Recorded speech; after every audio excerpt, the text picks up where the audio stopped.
থাকুক পড়ালেখা, অন্ধ থাকুক জাতি, আগামীতে দেশ গড়বে সব মুক্তিযোদ্ধার নাতি।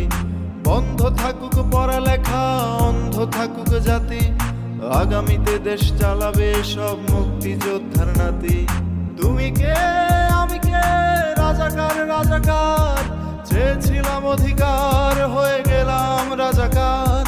তুমি কে আমি কে, রাজাকার রাজাকার, চেয়েছিলাম অধিকার হয়ে গেলাম রাজাকার। বন্ধ থাকুক পড়ালেখা, অন্ধ থাকুক জাতি, আগামীতে দেশ চালাবে সব মুক্তিযোদ্ধার নাতি। বন্ধ থাকুক পড়ালেখা, অন্ধ থাকুক জাতি, আগামীতে দেশ গড়বে সব মুক্তিযোদ্ধার নাতি।